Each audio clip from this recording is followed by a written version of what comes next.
All right.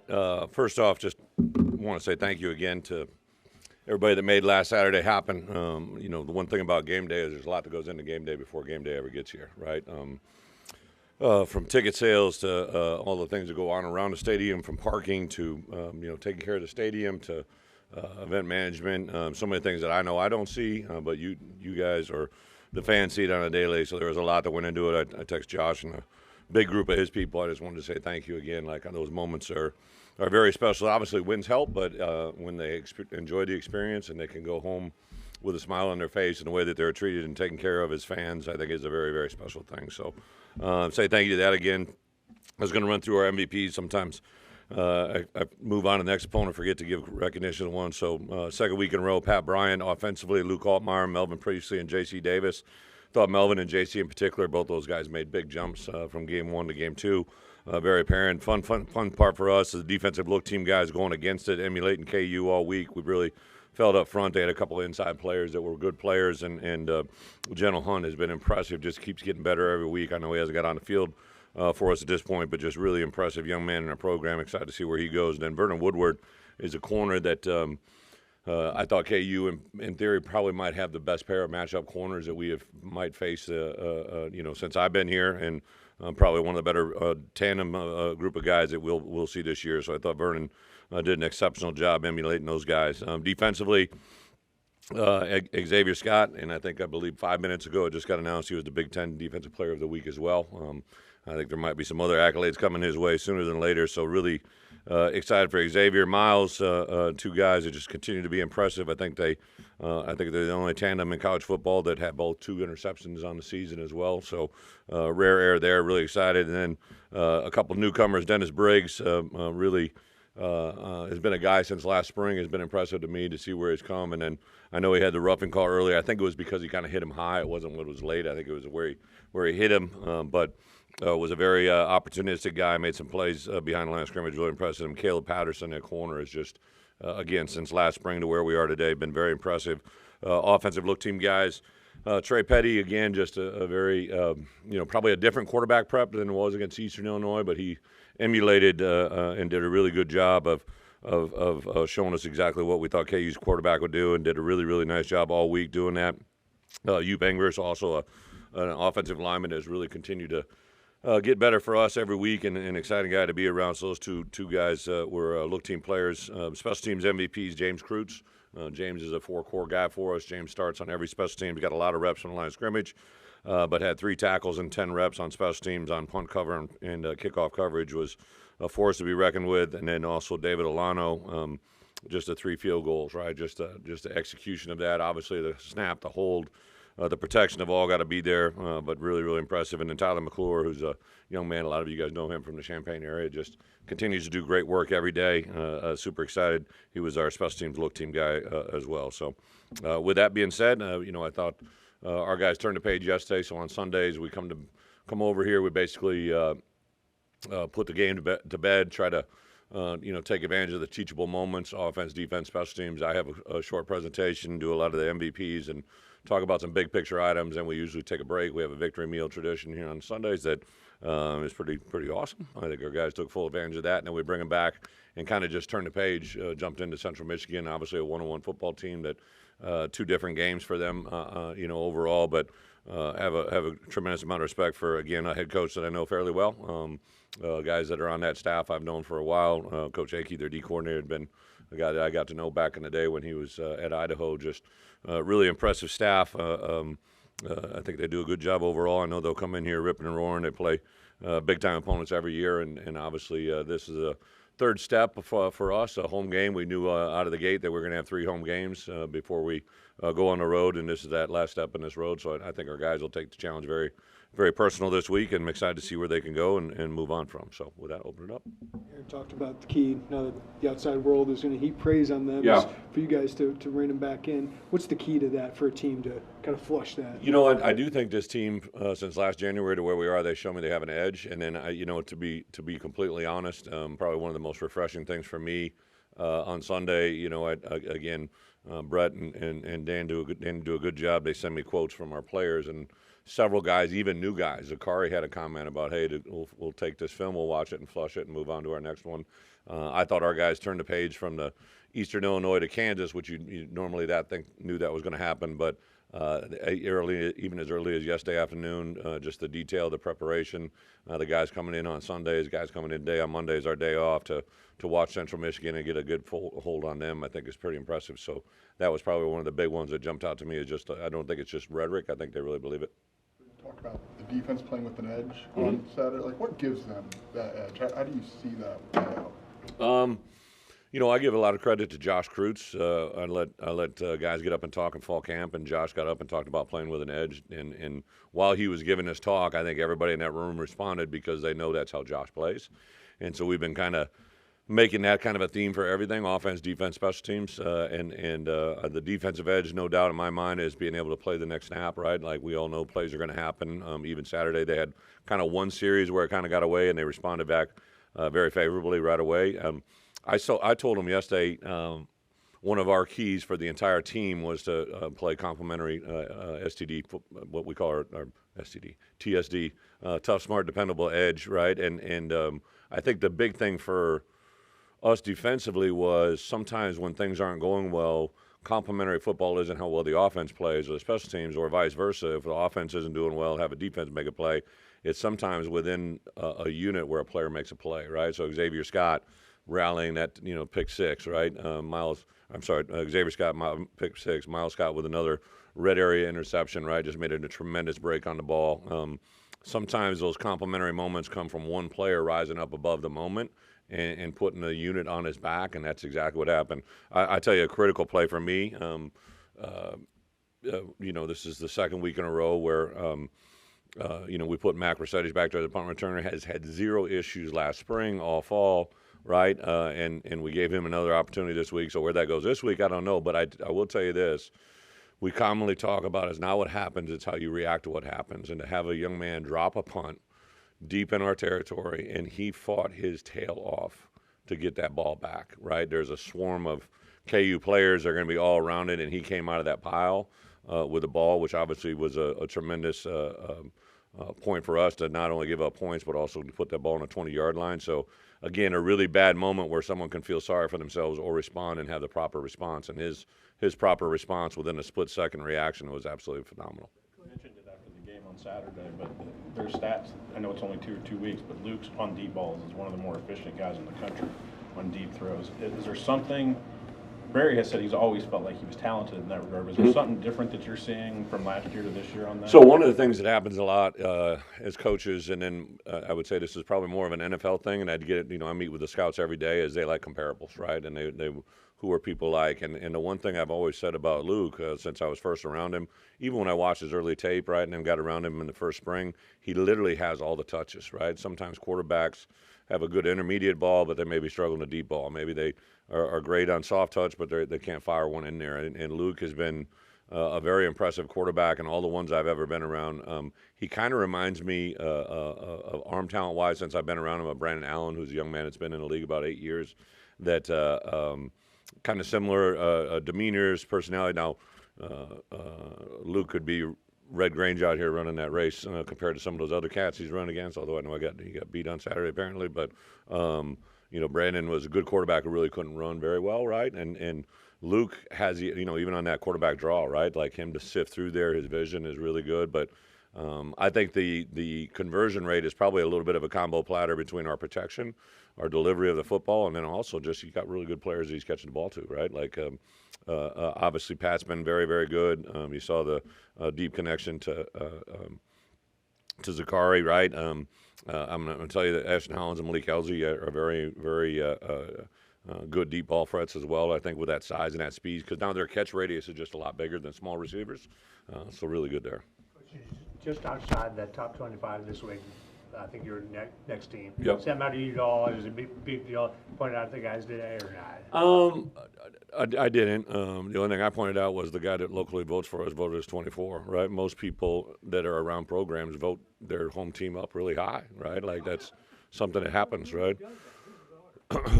But I think the great thing, right, there is just you know a lot about us, right? And I think the part you should do, right, is champion the moment for all of us, right? Like I know it happens commonly amongst other places. I've seen it happen at 3 different places I've been at.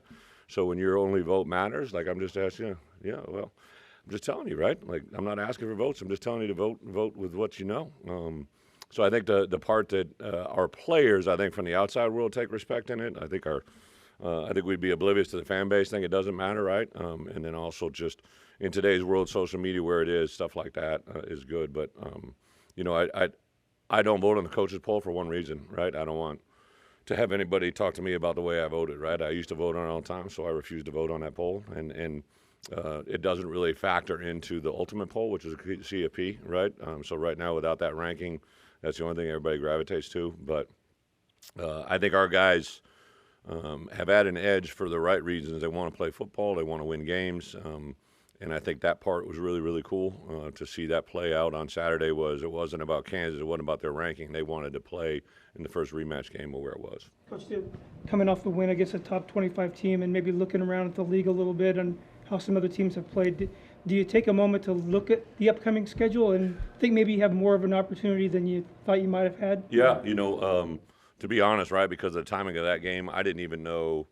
We were, it was a longer game, and then we had the, post-game celebration, press conference, had some recruits on campus, right? So my girls were at the game, so I actually spent a little bit of time with them. So I really didn't get home, probably closer to when I went and saw Robert's fire truck. So it was like 12, I think it was like a little after 12, but I got to see the last phase of the Oregon game, right? And then I flipped on my phone and started going through scores, and I last time I heard the Iowa score, I thought they were up, right? I saw a little bit of the Penn State game just because we'd sat around in the hotel. I'd watched the Northwestern game the night before, so we always pay attention to what's going around us, right? But on Sundays, I usually take a moment with our team to kind of just talk about what's in front of us and what's ahead of us, right? And I wouldn't say I would paint a picture like what you're saying, but I do think our guys understand the moment they're in. To be a 2-0 football team here at Illinois out of the gate is an awesome feeling. The chance to play a homecoming game against Central Michigan, hopefully get that crowd back to a similar state, right? Like whatever number ends up showing, I think they'll be excited. It'll be 11 o'clock kickoff, which will be the first one for us this year, so I know that's a challenge for our guys, but a lot of things to be excited about. Extra recruiting after a win like that, Brett, on Sunday? Well, what was unusual is just on the field, right? Like I had guys come up and grab me, and like first year little, my family was out there, so I was my little one was a little bit rattled. But then I just, I know one 2026 offer grabbed me on the shoulder, right? And I saw him and his dad, and because of the timing of our game, I come to the stadium about 2 hours and 15 minutes ahead. I met 3 2026s that we had offered that were pretty prominent kids in our recruiting process. But there was probably, I think, nine total 2026s that were here with offers in their hands. We had several committed guys that I hadn't been able to see, and to see a lot of them out there on the field was pretty cool. And then, my phone was busy on Sunday trying to hit those guys up. And also have gotten a couple calls since that time too, right? That, people that were maybe not feeling the same way about Illinois maybe 6 months ago. You guys did a little shuffling minimally on the right guard position on Saturday. What are you seeing from the interior of the line? What are you guys trying to sort? Well, really, Zai, since he's been here, we've rotated guys in at that position. So, I'd say the Eastern Illinois game, because of the way it flowed, I wanted to stress our ones. I didn't let our guys. I didn't want them subbing out. I wanted the guys that started the game to start the second half. I wanted to go a couple series. So there was probably a little bit of that game was different from what you'll see in the future. But I think we wanted to rotate guys in at right guard. I think as a whole, that was the only position on the offensive line that we had that planned in. It kind of happens naturally at almost all other positions because D linemen sub all the time. O-line is one of those really rare breeds where if you really want to rotate, you probably have to have a pre-thought rotation. And I think you'll see more of that, especially at the right guard, maybe even a little bit at left guard, and see where it goes. But super excited about the growth of that line, and I thought Zai played a lot better game than he did the week before, too. It was a sold-out game, comeback victory. As a head coach, do you ever rank this win? Was this one of the best wins you've had at Illinois? It's the latest one. They're all really good. I mean, with all due respect, anytime you get out on top and get away with a W, I've said in the past, like a very wise man I grew up under, always told me to celebrate all the ones you get on the right side of, right? So I definitely felt good about that. I think the teachable moments are so much more realistic and better heard on wins, right, than losses, right? So one of the things I really stressed to my staff, because we got a lot of new people in the room, but I was very proud of our staff, right? On that rematch game, defensively, Aaron and that defense staff, I thought offensively to come back and respond. We started off kind of on fire, had that takeaway early that kind of put us into a lull, and then to have the response in the second half was awesome to watch. So I really wanted my staff to hear me on, hey, we've got their attention. Let's take care of these teachable moments, right? Because there was a lot of things on film that we need to clean up, and that our opponents will see. So as far as rankings, they're all pretty good, man. To get a win at home in front of a sellout crowd, I realize that's a big deal here, right? And very opportunistic. I saw some of our best donors, right, and some of the people that are very critical to our success here had a lot of. I can't even. When I turned on my phones, I didn't even try to respond to anybody that night, just because it was so many people reaching out, which is awesome. But again, people remove the wins are obviously a very, very good thing, but it's the experience of that day that really makes fans for a lifetime. And for Josh and I, we've always said sustainable success has got to come through repeated behavior, right? And this is a big step in that direction. Do you have any personal history with Central Michigan or with their coaching staff? No, I hired a head coach once. Dan Enos was the head coach at Central Michigan, and I hired him as my offensive coordinator at Arkansas. Jim and I've, back when he was head coach of Florida to where we are, have really just kind of crossed paths in that regard. It's kind of the same temperament, same personalities. A great dude, and I know several coaches on their staff. I've got great respect for anybody in the in the MAC. I called Thomas Hammock on the way home Saturday night. My wife and I loved Thomas. Thomas was with us for a long time at Wisconsin. Another one of my former coaches doing an unbelievable job, right? And he and I have always kind of had good banter, so I called him and he didn't pick up, so I sent him a text. I said, okay, big timer, right? And then he called me and he could barely talk, right? So I know that was a big moment for him. A lot of respect for the guys in that conference, just overall, that conference, that division of football has just been one of the best in college football, sustainable. Standpoint, did you guys get out of that? Yeah, got out of it pretty healthy. A couple guys popped up on Sunday. Don't foresee anything that's going to change our math overall. There's one guy that's a little bit in question, but I do think Goda could be back with us on Saturday. T. Strain, who had been a guy that projected to play a lot of snaps for us, he was cleared. I think he got cleared on Wednesday. We felt good about it, but I just didn't really want to go. And then we played well and whatnot. So he did get on some special teams, so he'll be back there more and more. Kanena was such a big part of what you guys did defensively last year. I just don't feel like we've seen him in that regard. Like, is he fully back? Yeah, he's fully back. He got cleared really literally right about before we started fall camp. I think Kanena would be the first to tell you, like, he's literally one of the best DNA guys in our building, right? Just like he believes and loves the game, the way he's trained. I think I go back all the time to when I first called about him in recruiting, and Coach said, like, Bret, I don't know exactly what he's going to play. I just think he'll play, right? And developed in our program so good. I think that injury was just a very intense injury, and he's back, and I know he's cleared, but it's probably not quite the same at this point. But he's doing an incredible job for us on all four phases of the kicking game. His intentionality is awesome. He shows up every day to practice. We have played Saturday a lot more defense with two linebackers on the field. And he just, because of the timing of when he came back, Ryan Mead had taken advantage of the opportunity. Ryan's playing his best football. Dylan Rosiak is playing at a high level. Krutzy had done a really nice job. Malachi Hood had done a nice job. So really just to get out there and take advantage of the moment, they haven't been a lot of them out there. I think we only played, if I'm not mistaken, the Eastern Illinois game, we only played about a half a dozen snaps with two linebackers on the field. So the chances just really hadn't been there. As you said to the Northwestern game, Miles Scott's got an interception in 3 straight games now. I mean, do you use him as maybe an example now of if you're broaching a position change with somebody that's like, we're doing this for a reason, we see this could be something good for you? Yeah, I did it actually in our opener because he intercepted one against Toledo, ran back for a touchdown, right? So I've used examples of the past, right? Guys that played multiple positions in high school. My only regret with Xavier is I didn't do it the spring before, right? I just think he built a skill set there that was really impressive and excited for us. And now you're seeing the benefit of just repeated behavior, right? Like Miles, now he just looks different, right? I saw him, he hollered at me when I was going into an academic Zoom this morning at 11 o'clock, and I didn't I heard somebody yell, but I didn't think it was Miles because I saw him, and then I turned around and, man, he just looks like a defensive player now. He's thicker, he's stronger, he's athletically, just got the look of a DB now. I think he's fully done the transitional switch and made the official crossover. I'm going to my XM radio my content this morning. We're trying to get these guys a little promo.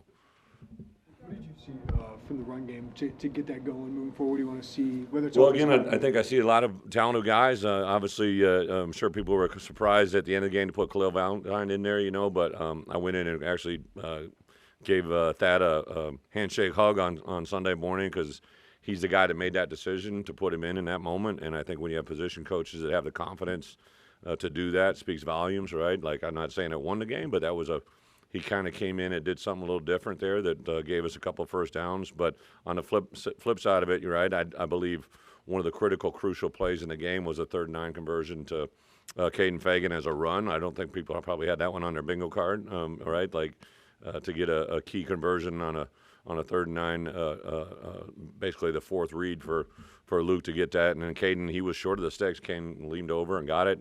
Also, Caden's that 4th and 1 early in the game was a big play. So I think we've got multiple guys. Aiden, it wasn't quite there yet. He got cleared, but he had a little soft tissue injury coming out of the opener that kind of repeated back up yesterday. So he's cleared. He should be good to go. But we didn't want to stress him on Saturday after he got rolled up once.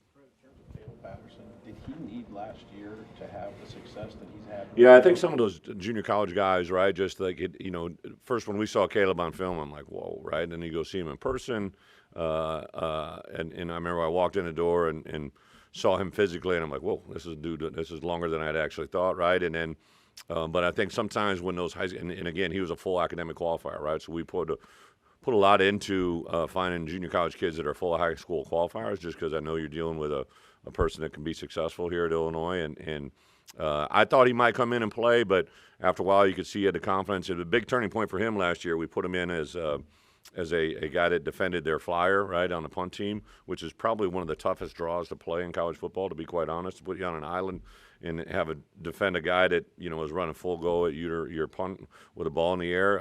He did it unbelievably well.